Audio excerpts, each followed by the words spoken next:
Hello बच्चों, let's read the following question. Which of the following affects the elasticity of a substance? Given option में से कौन सा substance की elasticity को affect करता है? A. Hammering and annealing. B. Change in temperature. C.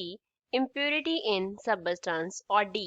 All of above. ये तीनों ऑप्शंस जो हमें दिए गए हैं तीनों ही करेक्ट है, मीन्स ये सभी इफेक्ट्स जो है वो बॉडी के इलास्टिसिटी को इफेक्ट करते हैं. So first of all, we will talk about the key concept used in the question. इस question में क्या key concept use हो रहा है. यहाँ पे पहले तो बात करेंगे हम elasticity के बारे में, क्योंकि हमें बताना है कि किसका इफेक्ट elasticity पे कैसे होता है. तो elasticity क्या होता है? That is a property of the body, property of a material or body, we can say, to regain its original shape and size, regain its original shape and size after the deforming force is removed.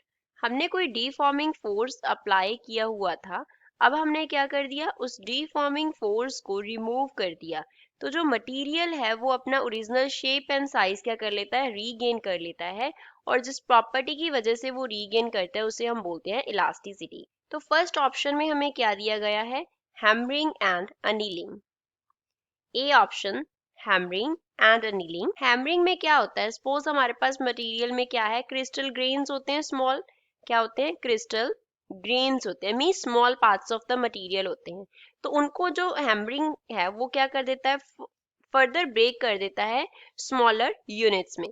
They get broken into smaller units. वो smaller units में क्या हो जाती हैं, broke हो जाती हैं. तो इसकी वजह से जो उसकी इलास्टिसिटी है वो क्या होती है, इफेक्ट होती है. इलास्टिसिटी पे क्या हो गया, इफेक्ट हो गया, क्योंकि अब अगर पहले हमारे पास बड़ा क्रिस्टल था, अब क्या हो गए, स्मॉलर यूनिट्स हो गए, तो उसकी वजह से सर्टनली जो बॉन्डिंग है उनके इफेक्ट पड़ेगा, तो बॉडी का इलास्टिसिटी इफेक्ट होगा.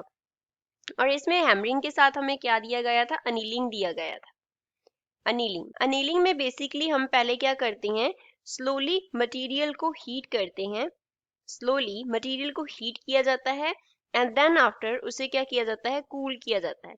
पहले स्लो हीट, देन आफ्टर क्या होता है, कूलिंग का प्रोसेस होता है. तो अनीलिंग इन जनरल क्या करता है, इलास्टिसिटी ऑफ मटेरियल डिक्रीज करता है, इलास्टिसिटी को क्या करता है, डिक्रीज करता है. तो इन दोनों की वजह से तो इलास्टिसिटी पे इफेक्ट पड़ता है. अब change in temperature, B option, change in temperature. Temperature में चेंज होने से इलास्टिसिटी इफेक्ट होता है. कैसे इफेक्ट होता है, जब हम टेम्परेचर को चेंज करेंगे, सपोज हमने टेम्परेचर को क्या कर दिया, इंक्रीज कर दिया, टेम्परेचर में क्या चेंज है उसको इंक्रीज किया, तो उसकी वजह से जो इंटरमॉलिक्यूलर फोर्सेस होंगी वो क्या हो जाएंगी, डिक्रीज हो जाएंगी. इंटरमॉलिक्यूलर जो फोर्सेस होंगी दैट विल डिक्रीज. तो अगर इंटरमॉलिक्यूलर फोर्सेस डिक्रीज करेंगी तो उसकी वजह से जो इलास्टिसिटी है वो डिक्रीज करता है. Elasticity of material decreases. Option C option में हमें दिया गया है इम्प्योरिटी. अब हमने सबस्टेंस में क्या कर दिया, इम्प्योरिटी ऐड कर दिया. इम्प्योरिटी जब हम सबस्टेंस में ऐड करेंगे तो उसके नेचर पे डिपेंड करेगा कि इलास्टिसिटी कैसे इफेक्ट होती है. उस इम्प्योरिटी का जो नेचर है वो क्या करेगा, इफेक्ट करेगा, that will effect elasticity of the material. कैसे, क्योंकि इम्प्योरिटी के नेचर से जो इंटरमॉलिक्यूलर फोर्सेस हैं वो इंक्रीज हो सकती हैं और डिक्रीज हो सकती हैं.